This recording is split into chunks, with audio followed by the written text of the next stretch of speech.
আমি আজকেও আছি আউজার বাজারে। একটা দারুণ জিনিস আপনাদের সাথে শেয়ার করি। এই যে এটা হচ্ছে শিমুল ফুল। শিমুল ফুল শুকানো। এটা দাদা কিভাবে খেতে হয়, আপনারা কিভাবে খান? সিদ্ধ করে মরিচ ভর্তার সাথে এটা সিদ্ধ করে আগে নরম করে নিয়ে তারপর মরিচের সাথে, মরিচ পেঁয়াজের সাথে ভর্তা করে খান। কেমন লাগে এটা? মানে তো আমি জীবনে প্রথম দেখলাম এবং শুনলাম যে শিমুল ফুলও ভর্তা করে খাওয়া যায়। আরেকটা জিনিস দেখে দারুণ, সেটা হচ্ছে এটা হচ্ছে মূলা শুটকি।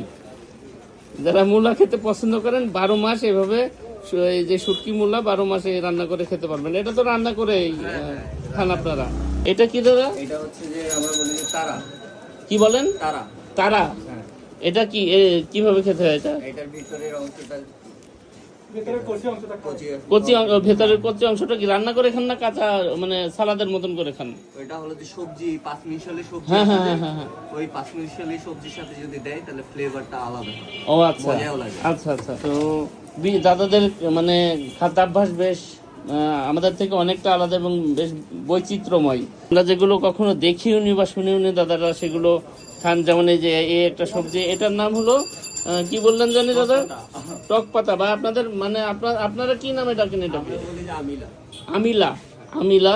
এই যে দেখেন পাকা বেগুন, এটা সাধারণত আমরা খাই না, দাদারা। আপনারা কি রান্না করে খান দাদা, না ভর্তা করে? রান্না করে। তো এই যে বীজ ভিতরে শক্ত শক্ত হয়ে যায়, এটা খেতে সমস্যা হয় না? ফেলে দিয়ে শুধু এই ভেতরের শ্বাসটা খান। আচ্ছা, এটা কি শুটকি? এটা হলো হাঙ্গর শুটকি। হাঙ্গর? ও মাই গড, আমি হাঙ্গর হাতে নিয়ে দাঁড়িয়ে আছি। এটা হচ্ছে হাঙ্গর শুটকি। হাঙ্গর শুটকি আমি এটাও প্রথম দেখলাম। শুটকি অনেক রকম দেখেছি, কিন্তু হাঙ্গর শুটকি আমি দেখিনি।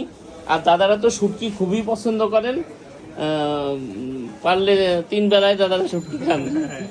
তো এই ছিল হচ্ছে মোটামুটি আজকের বাজার। আজকের বাজারের দাম একটু বেশি, যেহেতু আজকের বাজারটা এসছে হচ্ছে রাঙামাটি থেকে, না দাদা? রাঙামাটি থেকে আসলে দামটা একটু বেশি পড়ে, খাগড়াছড়ি থেকে আসলে একটু কম পড়ে। আমি নিতে চেয়েছিলাম কাঁঠাল, তো কাঁঠাল আজকে সাইজেও ছোট, দামও বেশি, এই জন্য আজকে নিলাম না।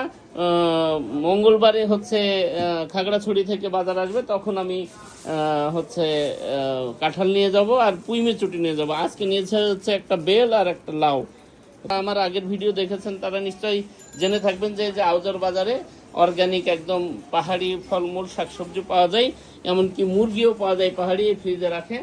তো যারা এগুলো খেতে চান তারা দাদার সাথে যোগাযোগ করতে পারেন। আমার আগের ভিডিও দেখলে তাদের নাম্বারটা পেয়ে যাবেন। সবাইকে ধন্যবাদ, আল্লাহ হাফেজ।